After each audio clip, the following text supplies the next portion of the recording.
Assalamualaikum warahmatullahi wabarakatuh. Berjumpa kembali dengan saya Prabowo Budi-Utomo dalam series pembelajaran tentang perkuliahan administrasi server di sini. Dalam pembelajaran kali ini kita akan melakukan semacam instalasi dari operating system, yaitu kita akan menginstal Ubuntu server menggunakan VirtualBox di sini. Ubuntu server sendiri merupakan sebuah OS yang dia di-develop khusus untuk menjadi server, sehingga nanti tampilannya cenderung seperti hitam-hitam gitu ya. Dia seperti tampilannya CMD kayak gitu, yang nanti kita bisa memanfaatkan berbagai macam service di dalamnya. Untuk mendapatkan Ubuntu server, kalian bisa mendownload di webnya Ubuntu di ubuntu.com/download/server. Di sini untuk versi yang terakhir itu versi di 2204.4 LTS. LTS berarti dia artinya itu long term support, jadi dia disupport untuk jangka waktu yang lama. Yang versi terbaru dia sudah ada versi 23.10 dan versi-versi yang lainnya di bawahnya. Untuk proses instalasi kali ini saya sudah mempersiapkan file ISO untuk file Ubuntu 22.04.2. Kalian bisa menggunakan versi yang lainnya ya, tidak harus sama dengan versi yang ini. Bisa pakai versi yang terbaru atau mungkin versi yang di atasnya ini 22.04.04 dan sebagainya. Namun yang saya gunakan pada kali ini adalah karena saya memandangnya lebih kestabilan. Oke, kita lanjutkan saja, langsung masuk ke VirtualBox-nya. Kita pilih new di sini. Kita beri, saya perbesar dulu aja ya. Kita pilih new di sini. Kemudian kita beri nama mesin VM-nya. Saya beri nama di sini Ubuntu server. Kemudian ISO-nya saya arahkan ke tadi. Jadi sini saya pilih yang ini, segitiga ini. Saya pilih orders, kemudian saya masukkan ISO file Ubuntu yang sudah saya download tadi.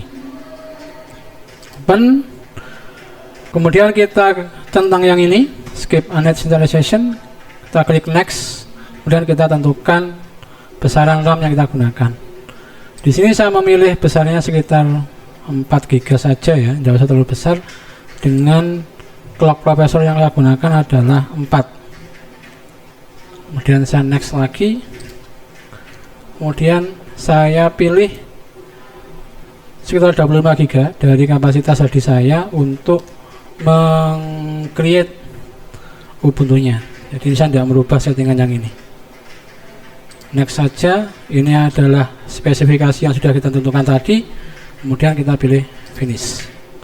Sebelum kita start atau kita mulai, kita tentukan dulu networknya. Jadi network yang nanti kita gunakan untuk terkoneksi dengan internet, sehingga mungkin ketika kita butuh update di dalam Ubuntu servernya, kita bisa terkoneksi dengan internet. Saya pilih di sini adalah, saya klik dulu di mesin Ubuntu servernya, kemudian saya pilih setting dan saya masuk ke bagian network. Di network pertama ini, adapter 1 atau colokan pertama, di settingan attach to-nya saya pilih bridge adapter. Kemudian namanya adalah nama dari driver adapter yang ada di dalam PC saya. Di bagian advance, di pilihan promiscuous modenya saya pilih allow all. Selanjutnya di adapter 2 nya saya enable dulu. Di bagian attach to-nya saya pilih yang ini, host only, dengan namanya VirtualBox host only internet. Ini biasanya default ya, default sudah ada namanya dia. Ketika kalian pilih host only adapter di situ, kemudian di promiscuous modenya tetap kita pilih allow all di sini.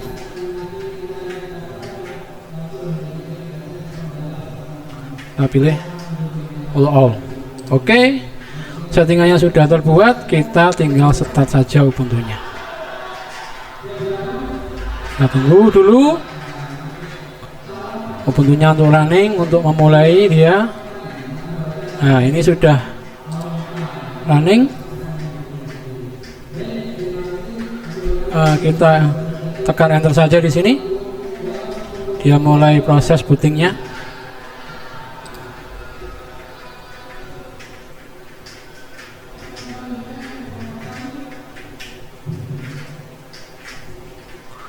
Ini Ubuntu LTS. Kita tunggu dulu.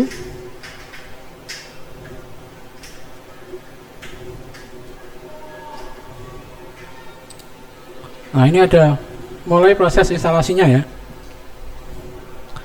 Saya pilih di sini, ini aturan bahasanya untuk defaultnya dari Ubuntu.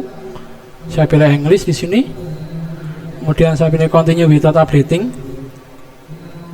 Layoutnya untuk keyboard konfigurasinya saya pilih tetap atau enggak, tak rubah lagi, tetap English seperti itu.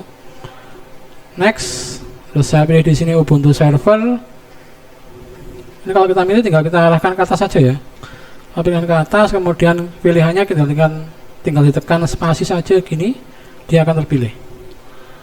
Saya pilih yang Ubuntu server, kemudian balik bawah, saya down, enter lagi. Nah, ini adalah proses untuk mendapatkan IP-nya. Yang atas ini adalah IP yang didapatkan dari adapter yang pertama tadi, dulu satu tadi, yang kita pilih settingan bridge tadi. Sedangkan yang kedua ini adalah IP yang didapatkan dari settingan di adapter kedua atau host only-nya itu.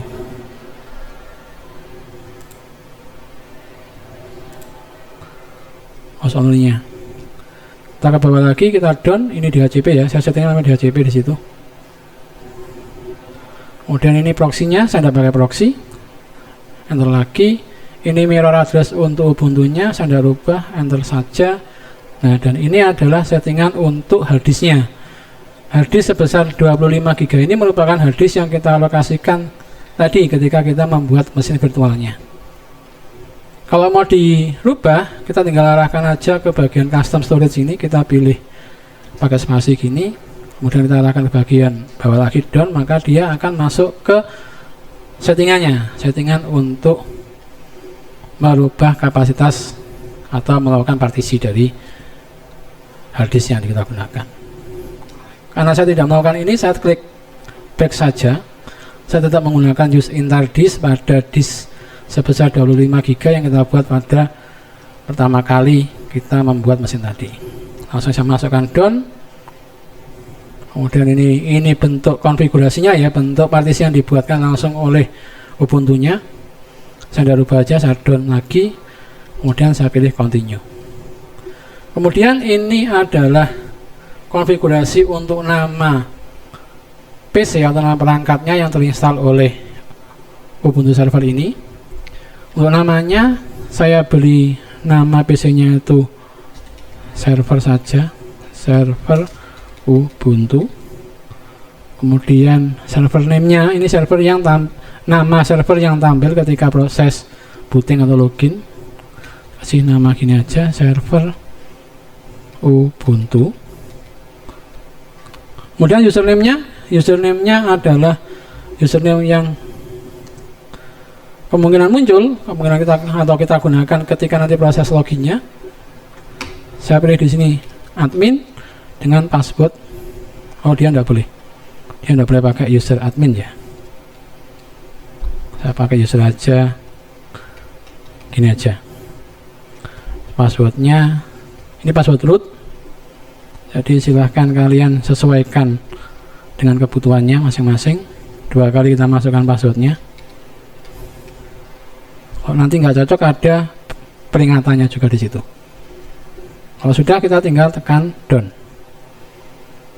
Nah, di sini saya tidak pilih Ubuntu Pro, saya continue saja. Kemudian untuk SSH-nya saya pasang, jadi saya klik di sini, tapi identifier-nya tidak saya kasih. langsung saya masuk ke bagian down. Nah, untuk servis bawaannya dari sekian banyak servis ini saya cuma memilih yang Nextcloud sama Docker. Nextcloud itu nanti dipakai untuk akses ke data mirip seperti cloud, sedangkan yang Docker itu untuk proses instalasi pada software-software yang sudah terpacking. Kalau kalian mungkin tidak butuh, tinggal dihapus saja ya. Kalau saya tinggal gini aja, saya pilih dua ini, kemudian saya down dan dia akan mulai proses instalasinya. Kita tunggu hingga proses instalasi itu selesai. Oke, setelah menunggu sekian purnama ya, proses instalasinya sudah selesai atau komplit. Kemudian kita reboot terlebih dahulu. Nah, ini dia mereboot ya, mereboot atau restart dari Ubuntu-nya. Kalau sudah begini berarti sudah langsung proses instalasinya sudah selesai ya. Jadi kita sudah bisa menggunakannya. Ini sudah ready untuk Ubuntu-nya. Oke, ini sudah masuk ke bagian login ya. Masuk ke bagian login. Ini menunjukkan bahwa di sini service yang kita install tadi bersama dengan install Ubuntu servernya yaitu Docker sama Nextcloud juga sudah running. Kita coba dulu masuk dulu ke dalam Ubuntu servernya. Kita login dulu pakai username login yang kita masukkan ketika instalasi tadi.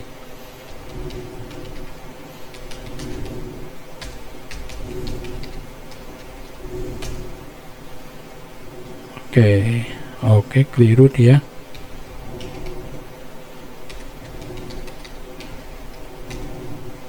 Ya, sudah bisa masuk di sini. Kita coba tes if config-nya.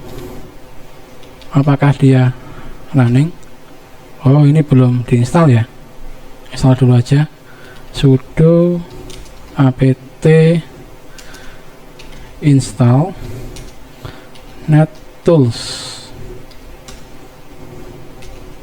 Masukkan passwordnya. Dia akan menginstal. Oke. Jadi seperti ini ya tampilan dari Ubuntu server itu. Dia CLI, jadi tampilannya dia itu full text seperti ini, hitam putih. Sehingga kita perlu pengetahuan terkait dengan perintah-perintah yang kita ketikkan di CLI. Ini kita sudah masukkan if config-nya. Di sini ada dua IP yang terdeteksi, yaitu IP yang pertama itu di 192.130.242 dan yang kedua adalah di 192.168.56.102. Kita coba akses IP ini di browser ya. IP yang pertama itu 130.242 itu kita lihat apa yang muncul nanti di browsernya. Di IP-nya 192.168.130.242 ya. 42 bukan 240. Oke, kita tes dulu apa yang muncul di sini. Oh, dia tidak keluar apapun. Jadi dia belum terkoneksi ya dengan konektornya. Namun sebenarnya kalau sudah sampai di sini, dia ibaratnya sudah sukses untuk instalasi dari Ubuntu servernya. Untuk mengetahui kondisi apakah service seperti Nextcloud dan Docker yang sudah kita install tadi running apa tidak di dalam Ubuntu-nya, saya melakukan beberapa konfigurasi ulang pada settingan VM yang sudah kita setting pertama kali tadi, khususnya di bagian network ya, bagian network. Di bagian network saya menghilangkan atau mematikan network yang kedua. Jadi kalian amati di sini di if config itu dia hanya muncul satu network, yaitu di 192.168.130.242. Kemudian di settingan adapter yang pertama, jadi adapter 2 ini saya matikan, adapter pertama ini tetap saya settingkan seperti ini, namun di promiscuous modenya saya pilih deny di sini. Ketika saya sesuaikan seperti ini, kemudian saya akses IP-nya 130.242 di dalam browser 192.168.130.242, maka saya bisa mengakses service Nextcloud yang sudah kita install tadi ketika kita install Ubuntu server. Nextcloud ini secara konsep dia mirip dengan Google Drive yang sering kita gunakan ya. Namun dia media penyimpanannya itu konsepnya seperti NAS, jadi ada media penyimpanan offline di dalamnya. Nah, pertama-tama kita lakukan instalasi untuk Nextcloud-nya. Kita masukkan username dan password untuk rootnya dari Nextcloud. Saya di sini masukkan server cloud gini ya, username-nya, password-nya silahkan kalian create masing-masing. Saya ulangi lagi sebentar. Kemudian tinggal diinstal. Ini akan memakan waktu cukup menunggu untuk melihat hasil instalisasinya. Kita tunggu terlebih dahulu.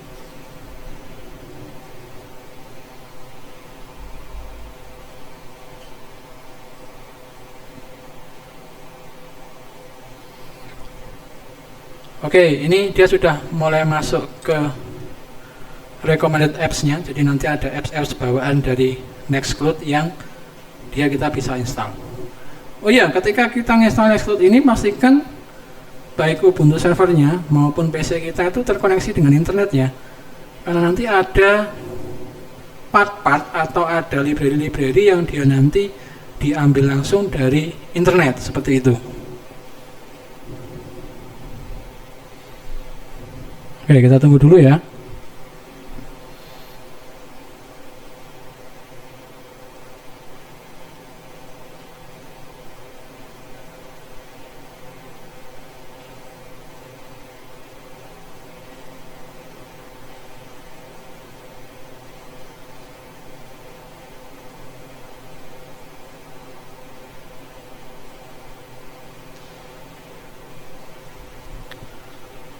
Ini kita tinggal pilih aja install recommended apps di sini.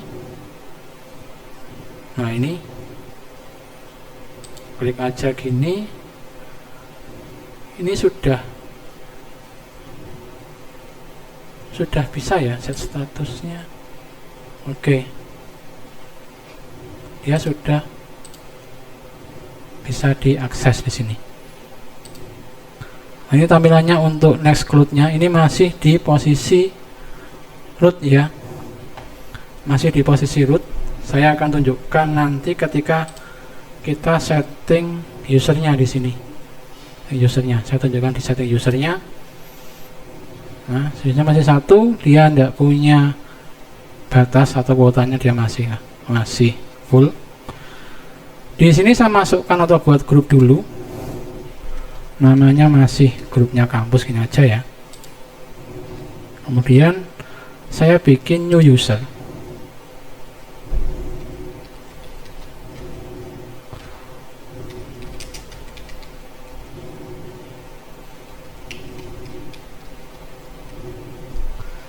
Emailnya dikosongkan aja nggak apa-apa.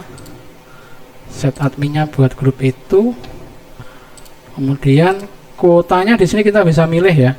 Kalau default kuota itu nanti hitungannya dia tidak punya limit juga sama. Default kuota sekitar sesuai dengan default kuota kita tentukan sekitar 5 GB gitu. Unlimited berarti dia tidak punya limit. Saya pilih di sini 10 GB saja di situ ya. Kemudian add user. Passwordnya disuruh milih ganti, nggak boleh pakai password ini.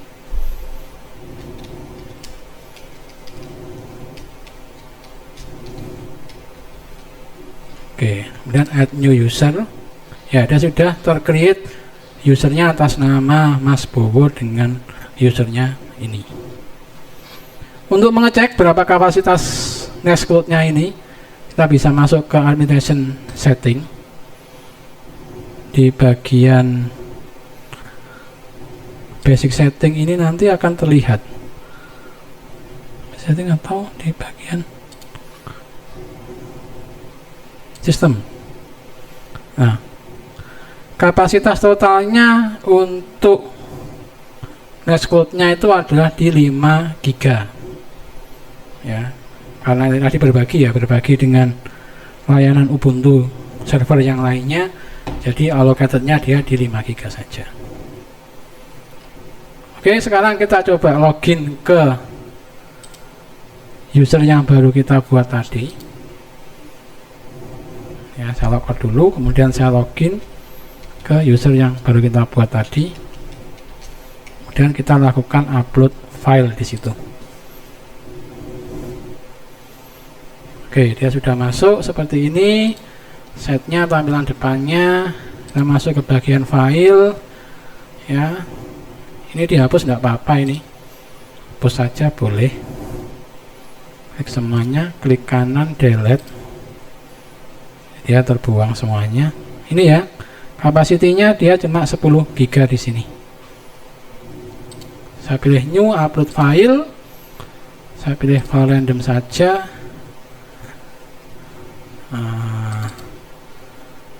Ini aja SPPT aja. Ya, dia sudah mengupload. Oke, terima kasih sudah mengikuti sesi bahasan terkait dengan instalasi Ubuntu server dan juga konfigurasi Nextcloud menggunakan VirtualBox. Saya akhiri dulu bahasan kali ini. Wassalamualaikum warahmatullahi wabarakatuh.